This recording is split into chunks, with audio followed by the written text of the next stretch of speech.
Thank you for inviting me here and accepting my case. I will not take time. It's an unholy trio, STEMI, shock, and calcium.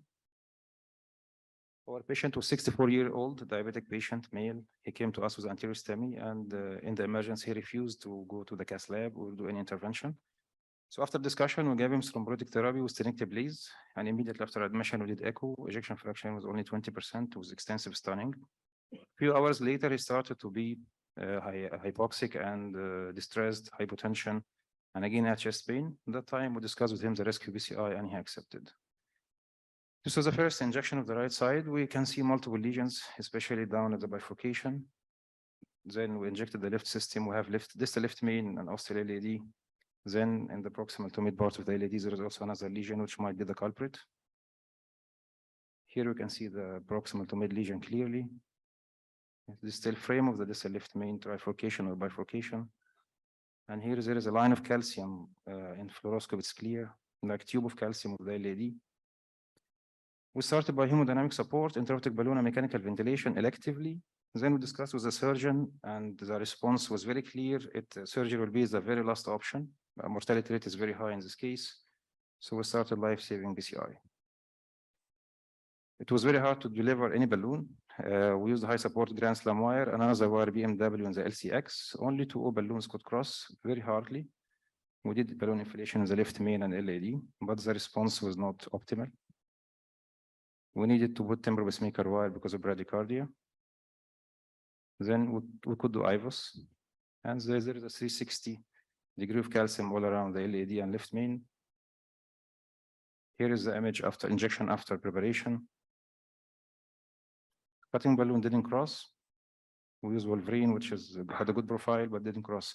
So now what should we do? We have TIMI2 flow, surgery declined. We couldn't deliver any larger balloons or cutting balloons. So by definition, a shockwave should not cross.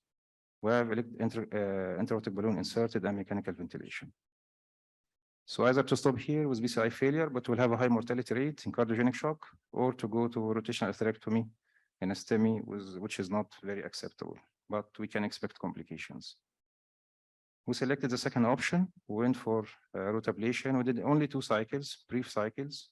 I will not complete the, each one is less than 30 seconds. This is the second one. At the end, it will cross.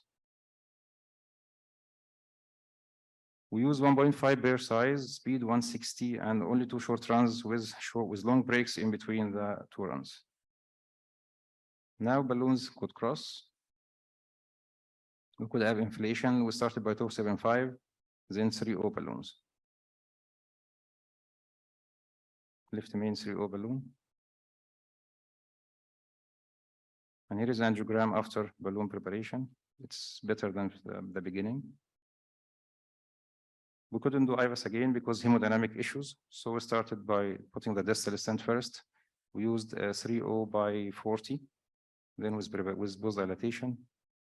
Then left main stent 4O by 20, and both dilated by 5O12. This was the injection after the 2 stents deployment. It looks fine, but here the fluoroscopy is not very good. And this is a stent vessel. We can see the left main is not fine. We did IVUS. IVUS stent expansion is very bad. In the proximal LAD, the area was only 3 millimeters square. So what to do now? We must have good stent expansion and apposition. Either to use IVL, but we have stent now in the case of STEMI, or to go for high pressure balloons. We selected the second option, and here we use high pressure balloon 4.5. Appearance is better.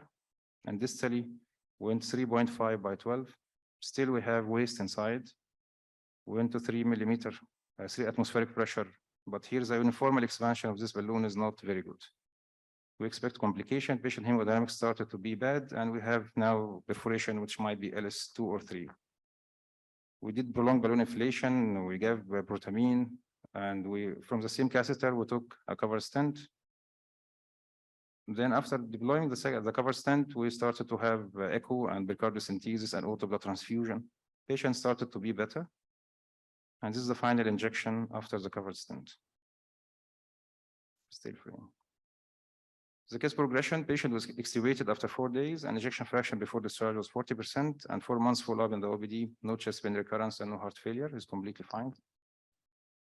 Here's like discussion, meta-analysis of like more than almost 200,000 patients of PCI. The perforation, coronary perforation was around 0.4%. And the mortality will be going symmetrically. And with the LS grade, LS1 and LS2 have low mortality, less than 5%. But when you have LS class 3 or 3B, the mortality will be around 20% perioperatively. LS1 and 2 are mainly caused by wire. Root ablation is rare to cause or post dilatation, but LS3 is mainly caused 50% caused by root ablation or post dilatation. The key learning messages: STEMI, it's not only to open the flow, you may have calcific lesions undilatable, and proper lesion preparation is needed, like elective cases. So if aggressive intervention is needed, like rotational atherectomy or high pressure balloons in a scenario of STEMI, you should go step by step. Hemodynamic support is mandatory. Intra-aortic balloon, Embella, pacemaker if needed. Before starting the revascularization, this will increase the success and decrease the complication mortality. Step-by-step technique, teamwork is very needed. One operator may not be enough in such cases, and we have to end up by adequate stent expansion. Thank you.